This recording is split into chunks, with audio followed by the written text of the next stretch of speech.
I'm sorry to discredit you so early into my thoughts, but I don't think it reveals that much. I mean, other than Doctor Octopus is in it. I mean, like, like he was the only one who was confirmed by like Feige, by Marvel, whatever. And he did like sit in interviews and he was like, yeah, like I'm back, whatever. Like there's still that big running operating rumor that Garfield and Maguire are back, and I don't know whether to buy into that yet. I don't know. I haven't seen anything. It's all just whatever's out there on Twitter. I'm not believing. It's very much like COVID misinformation. I don't believe any of it. I'm kidding. I'm not a COVID denier. Yeah. But no, look. Yeah, there is a lot of misinformation out there, and I don't know whether to believe it or not. But I think this movie, like I don't know. I don't know about that first trailer. I thought it was good. It was a good first trailer. I know. This is amazing. I know. Maybe it's because I know Marvel like have spoiled me at this point, but I enjoyed the hell out of Shang-Chi, maybe because it was relatively original. Maybe because it was like all of this new shit that they're introducing to the MCU and new potential that, and don't get me wrong, when I watched the Spider-Man No Way Home trailer, I fucking, I loved it. I saw it, like, I rewatched it like 3 times because I thought it was awesome. But like, I don't know. I feel like a lot of these guys' story has wrapped in Endgame. Like, do you know what I mean? Yeah. And sure, it was only Tony Stark's and Steve Rogers' story that's really wrapped. But now that I've seen this giant climax featuring Spider-Man and Doctor Strange together, I just feel like, okay, Shang-Chi is like the new, like, whatever.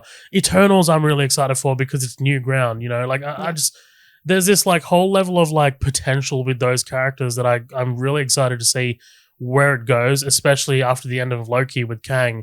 So I don't know, like with these characters, with Spider-Man No Way Home, I don't know what the next possible step is, because I feel like they've already stepped there. Do you know what I mean? I know exactly what you mean. That's pretty much how I feel too. I'm losing the hype for it. Not that I don't want to see it, it's just fading. Yep. Yeah.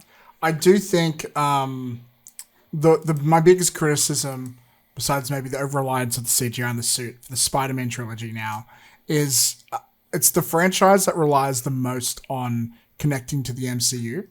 A little too much at times.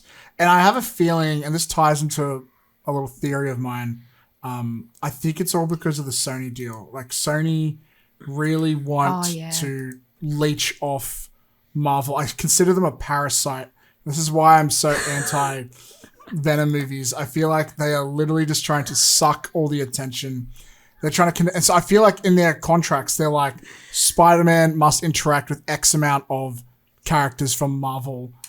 Spider-Man must do this. We must get a crossover with Venom, regardless of the quality of our shitty film. Sorry, I hate Venom so much. But how much, Matt? How much do you know about Let There Be Carnage? I'm not going to say it for the viewers, but I know what happens in the post-credit scene. Okay, good, because me too. Yeah. About what's cool. And I predicted this ages ago. I've always believed that we know that there was a big incident where Tom Holland had to pretty much beg for Spider-Man to stay in the MCU. My theory is the reason they got another one it's to close off Spider-Man in the MCU, or at least set up some shitty plot thread about we have an dimensional multiverse portal that Spider-Man can travel to, so we can keep the shitty Sony Venomverse away from Marvel, but Tom Holland can still appear in both. Either that, or he leaves Marvel altogether. That might be a big contributor to my disinterest in what's going to happen after No Way Home. You know what I mean? Like, I think that's why I'm kind of like not half out the door, but I feel like I'm excited to see Alfred Molina. I'm excited to see the potential rumors on screen and interact, but at the same time, what is that going to bring me in the long run? And that's what Marvel's all about, the long run, you know? Yeah. It is. The thing with That Marvel... sums it up brilliantly. I was trying to explain this to my girlfriend the other day. We saw Shang-Chi, and I'm like, we have to stay for the post-credit scene. And she's like, why? I've seen the movie. If it's important, it would have been in the movie. And I'm like, babe, no. The point of Marvel movies is you don't watch the movie. It's so you can see what's going to happen in the next movie. The movie is just a commercial for the next commercial.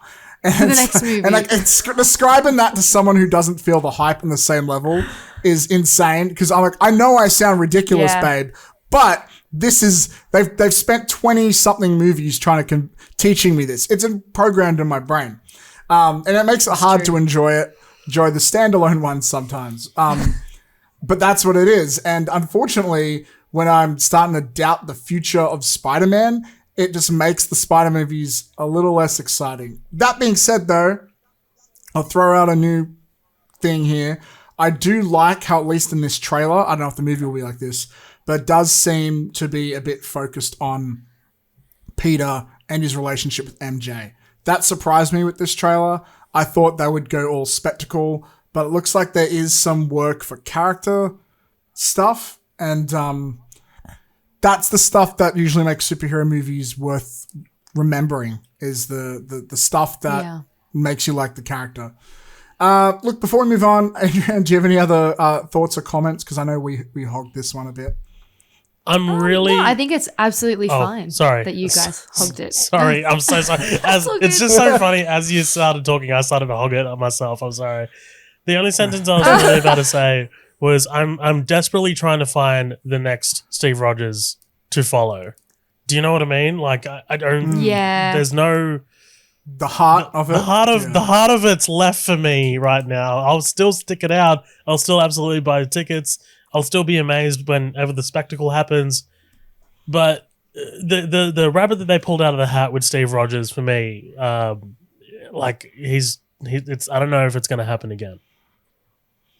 Yeah. It was a really great character. Unfortunately, it felt like they kind of had that a little bit with Chadwick Boseman, and then unfortunately, we all know what happened, unfortunately. But which does make me excited to see how they're going to treat that in Wakanda Forever. But yeah, like when you see like who's left, like I know Doctor Strange is being really pushed front and center, but he's the next. If anything, he's the next Iron Man. He's not the next Captain America.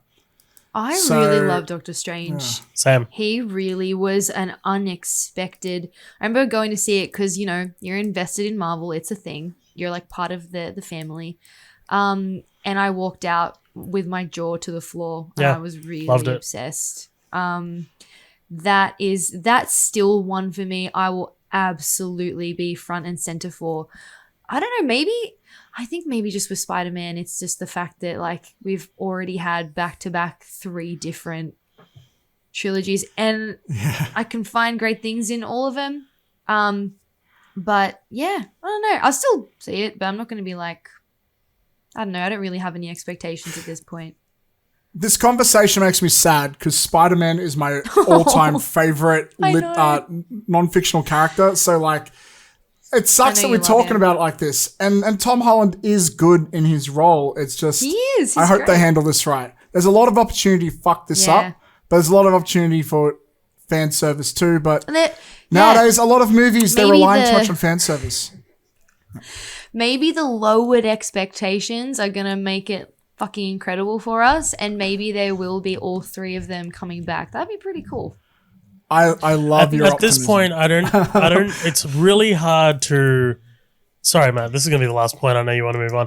It's really hard for them to pull off something that hasn't been guessed. Do you know what I mean? I feel like there's things out there. Everyone has guessed every possible combination. If you're at a safe and you're trying to crack the combination, we like everyone in fandom, on Twitter, wherever, has hit every possible combination. And I don't know how Feige is going to find that one that people have not predicted, but it's going to be tough. It's going to be tough. Is my point. I'll wrap it on this. I think no matter what fan theories you see, go in with lower expectations, because if I learned anything from Endgame is that people go in expecting a lot of fan service and a lot of impossible things. Like, I remember seeing Endgame and being slightly disappointed the Defenders weren't in it, which in hindsight, why the fuck was I expecting them and Agents of S.H.I.E.L.D. and all this to show up? So I think, maybe, that's like... maybe we... Yeah. Like, but maybe we do get Andrew Garfield and Tobey Maguire, but maybe just only for one scene, you know? There's no reason for us to believe they're going to be there for the whole thing, you know?